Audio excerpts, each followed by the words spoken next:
के 25-25 लाख करते, 15 लाख बहुत थोड़े से पैसे हैं, काम नहीं चल रहा है। बिल्कुल सही। और उसमें मेरा 25-25 लाख करते, ये हमारा रिक्वेस्ट भी है, निवेदन भी है।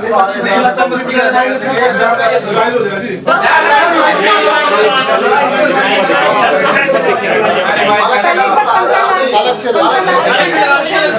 रिवाइज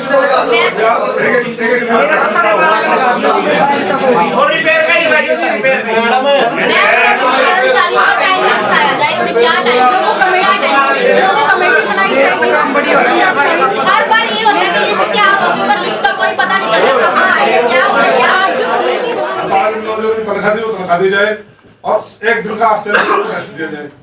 यो साहब मैं कहता हूँ जो बंदा काम ना कर दो अपना काम कर, मेरा मुंह से प्रश्न है। नहीं साहब, आप नहीं सर, नहीं को है ना बोले नहीं लगी राय है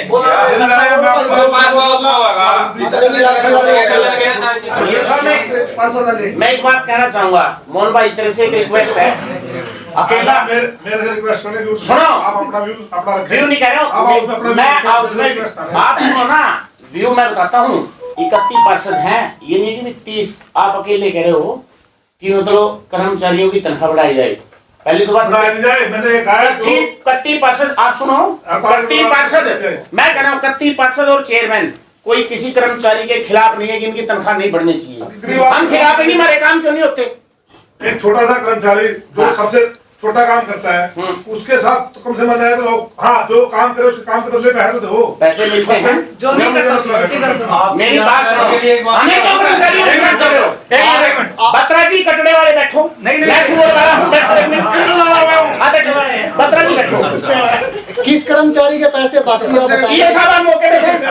बताओ किसके बाकी है वो किस कर्मचारी का बकाया रहता है अभी, जिसका कमेटी ने नहीं दिया वो संतुष्ट है, लेकिन हड़ताल में जो हुआ, हमारी माँ बहन करेगी, हमारी किसी का थप्पड़, तेरी भी वीडियो देख ले, मेरी भी देख ले, मेरी तरफ भी थप्पड़ कराया गया, तेरी तरफ भी कराया गया, तेरी तरफ भी कराया गया, किसी का कटड़ा कौन खिलाफ है कर्मचारी की तनख्वाह ना बढ़े? हम तो कोई खिलाफ नहीं, इसको धमकी दी गई है सर, जबकि मैंने कोई कर्मचारी नहीं लगाया, कोई नहीं हमारे घर हमारे घर क्या सुअर कितना बड़ा था, मेरे से भी 2 गुना बड़ा था। मैंने अपने हाथ से उठाया, बड़ा था। हाँ, लेकिन वो तो गलत ट्रांसफर होगा ना, कटड़ा मारना सीधा सुअर खा जाना सीधा। तो ईओ साहब, हम कोई किसी कर्मचारी के खिलाफ नहीं है, बिल्कुल भी। और भाई नजायज हम नहीं दबते किसी का, पूरा उसमें अखबार में ला लियो, हम नहीं दबते किसी नजायज, बुरा किसी का करते कोई, ठीक है। और जो ये चाहता है ना कि एक छत्र राज रहेगा, उसका बिल्कुल नहीं सहन कर दे, ना 31% कर देना, चेयरमैन कर देना, अधिकारी कर दे, अधिकारियों को सब प्रसाद मिले इस हड़ताल में। रुपए की इतनी और कोई भी काम नहीं शुरू हुआ है बिल्कुल भी, तो मेरा काम कब से शुरू होगा मुझे ये भी बताया जाए। और अगर वो काम नहीं करना चाहते तो ये ठीक है, सभी परेशान हैं, लोगों को चोटें भी लग रही हैं, लोग गिरते हैं, घर आते हैं कि हमें चोट लगी है, ये रैंप कब बनाए जाएंगे, कुछ नहीं ऐसा करते हैं। और बड़े अफसोस की बात है, हमें बड़े अफसोस से कहना पड़ रहा है कि आज भी लगभग 4 महीने बीत जाने के बाद भी आधे से ज्यादा वार्डों में काम हुआ है। उस पे हर वार्ड के टेंडर पे लिखा हुआ है कि डेट ऑफ स्टार्ट 16 नवंबर, जबकि आज 29 तारीख हो गई है, अभी तक ठेकेदार को कोई जवाब नहीं है। वो ये कहते हैं जी यही मौका देखेगा, ये होएगा वो होएगा, ये कोई तरीका। सर मैं जो मैंने नोट कराए हैं 10 उसमें कुछ नहीं हुआ, ये गलत नहीं, 10 वार्डों में 10 तो ये माइनस पे ठेका, हमारे जो टेंडर लगे थे 15 लाख का हमारा टेंडर था, अब माइनस में जाके वो 11 लाख का रह गया। अब ये बताओ कि जब 4 लाख तो वहीं हमारे खत्म हो गए, क्या वो ठेकेदार सही ढंग से काम, अब जैसे बत्रा जी ने कहा कि 16 तारीख को टेंडर, मेरे वार्ड में ये देखो कि काम पहले ही हो गया, इनका काम नहीं हुआ, मेरे वार्ड में काम पहले ही हो गया 16 तारीख को टेंडर लगने से पहले। पिछले 1 हफ्ते से मेरे पास वार्ड 20 में एक भी सफाई कर्मचारी नहीं है, और 1 महीने से 22 वार्ड और 20 वार्ड 7 नंबर वैन है जो खराब खड़ी है। मैं ईओ साहब से फोन करा चुका हूँ, चेयरमैन साहब से भी बदतमीजी से बात करते हैं, एमसी की उनके आगे कोई औकात नहीं है, उनकी एब्सेंट लगा देते हैं 4-5 दिनों की, क्या वो एब्सेंट कार्यालय तक पहुंचती है? वो ठेकेदार के पास चली जाती है एब्सेंट के बचा हुआ पैसा, उससे एमसीओ का तो काम खराब हो गया, उनकी पैसे कट के वो ठेकेदार। दूसरा है हड़ताल के दिनों में डोर टू डोर के कर्मचारी हड़ताल बैठे थे, जबकि ऐसा कोई पॉइंट था कि हड़ताल में सहयोग नहीं करेंगे। जब उन्होंने हमारी इज्जत नहीं करनी, मान सम्मान नहीं करना, हमारा काम नहीं करना, तो मेरी पूरे सदन से हाथ जोड़ के निवेदन 65 के 65 कर्मचारियों पर आप तुरंत एक्शन लेते हो, इनको हटाया जाए।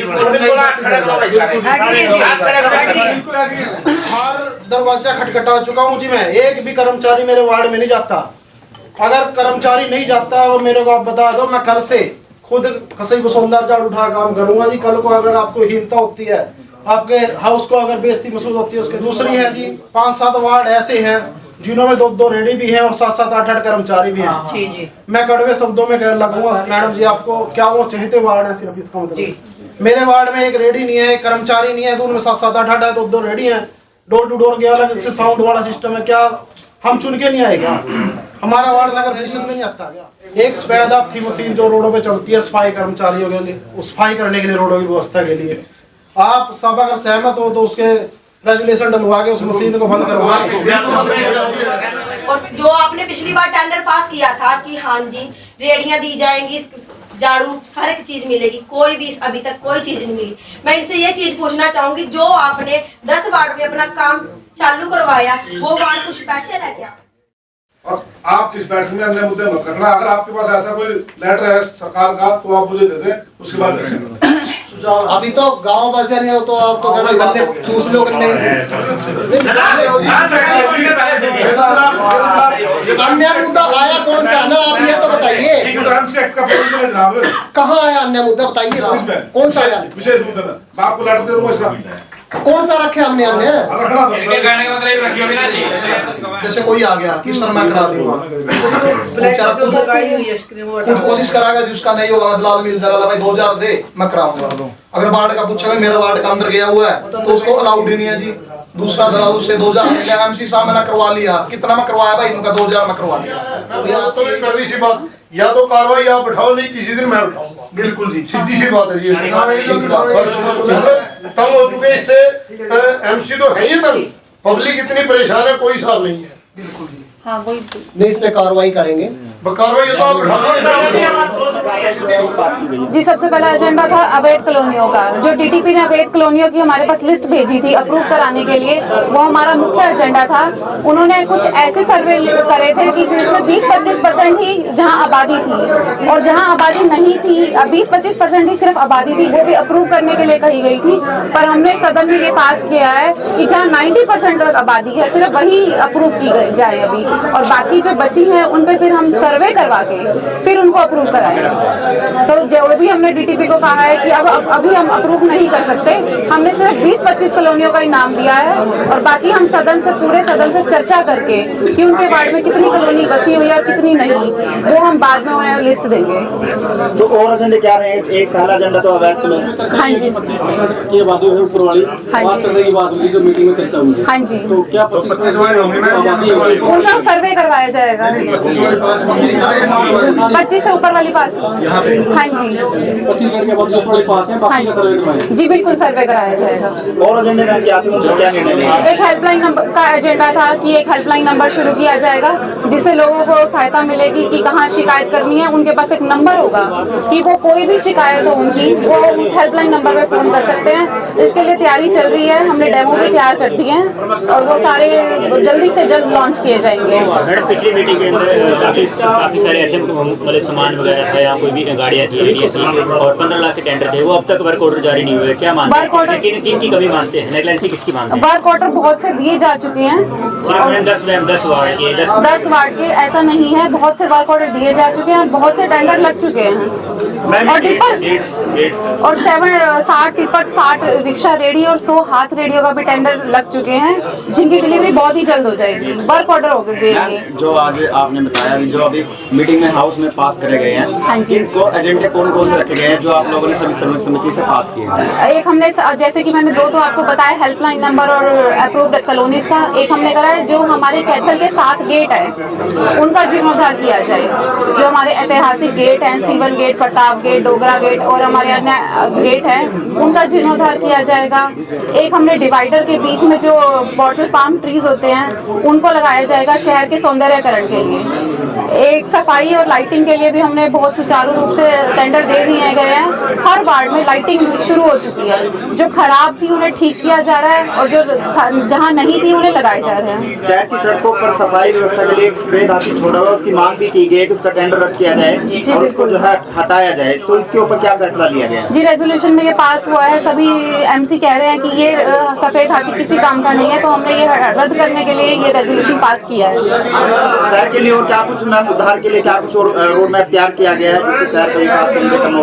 एक हमने मल्टी लेवल पार्किंग का रेजोल्यूशन पास किया है, एक सिटी स्क्वायर पे काम चल रहा है और ये 7 गेट का, ये सारे ही शहर के जीर्णोद्धार और शहर के सौंदर्यकरण के लिए ये सभी काम चल रहे हैं। पेंशन कर्मचारियों को लेकर भी सदन में जो है आवाज उठी थी कि उनको हटाया जाए, क्या उस तरह का फैसला भी यहाँ पे लिया जाए? जी बिल्कुल, ऐसा है कि हम एक कमेटी बनाएंगे, इसमें कंसर्न एमसी भी होगा और 2 हमारे अधिकारी भी होंगे, जो एक कमेटी बनाई जाएगी जिसकी लिस्ट उस कंसर्न वार्ड के एमसी को दी जाएगी कि वहाँ पर कोई काम ना हो, वो उसकी शिकायत उस एमसी से कर सकते हैं और वो कमेटी ही उस पर काम करेगी कि यहाँ कौन सा सफाई कर्मचारी काम नहीं कर रहा, कौन सा कॉन्ट्रैक्टर काम नहीं कर रहा। जैसे मल्टी लेवल पार्किंग की बात कर रहे हैं, हाँ जी, का मैप रहने वाला है, जिस तरह आप लोगों ने पास किया, कैसे समस्या समाधान होगा पार्किंग समस्या? जी, मल्टी लेवल पार्किंग जैसे ही आपको पता है कि शहर में कितनी ज़रूरत है, तो हमने एक ज़मीन देखी, एक लोकेशन देखी है जिसे हम हमारे मुख्यमंत्री आदरणीय श्री मनोहर लाल जी से सिफारिश करेंगे जैसे ही हमें समय मिलेगा कि एक मल्टी लेवल पार्किंग की हमारे शहर को ज़रूरत है और